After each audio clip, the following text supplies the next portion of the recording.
Dynasty has been a word knocking around for much of this season at Manchester City. Not by the players, or indeed their manager, but it is a lingering idea nevertheless.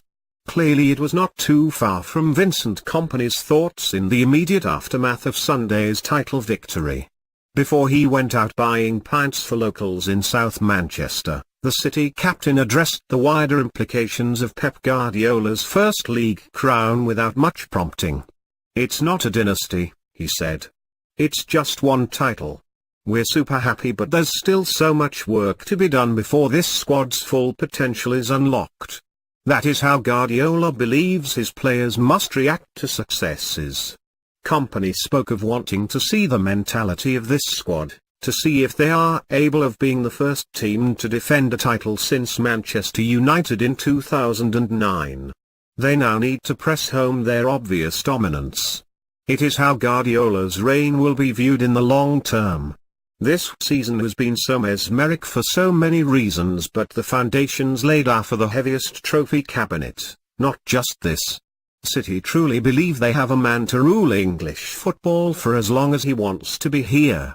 We will see quite how revered he is in the corridors of power over the coming days and weeks as they gear up to visibly honour the Catalans' stylish football. Guardiola unquestionably has the tools to pile silverware up. He will be backed in the transfer market with at least 2 new signings and, in all probability, a couple more on top of that as well.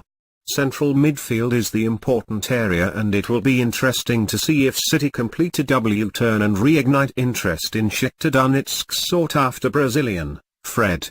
A winger is needed to lighten the load on Raheem Sterling and Leroy Sane, with Riyad Mahrez having been desperate for that move from Leicester City in January.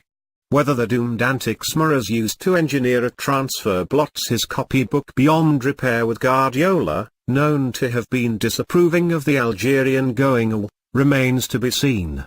Regardless, City will spend in excess of £100 million in the coming months to supplement a squad that has already dazzled. Guardiola takes particular umbrage at any chequebook claims. It should be noted the club recouped around £90 million from player sales last year, and a glance at their purchases compared to United suggests a distinct difference in ethos. City have bought a squad. A young one at that. United, generally, have decided to sign stellar names. The money spent is not too dissimilar. They are contrasting styles and, at the moment, City lead. More is needed to make their mark in the Champions League, although the manager might be privately kicking himself at the way he approached the first leg at Anfield. For Guardiola, the fundamental hard work has been done. He has corrected key failing positions, although still fancies another defender, and significantly reduced the team's average age. This title win, and more importantly the style with which it was achieved and the outrageous gap between them and the rest, is a product of last season. Finesse is paramount from here. There is a clear trajectory to all this. The sweeping changes made from top to bottom last season were a product of Ksiki Begiristain and Ferran Soriano finally luring Guardiola to the Etihad, which had been the plan from day one. City are constantly searching for that next foothold from which they can climb. It is the case with Guardiola and was the case before him.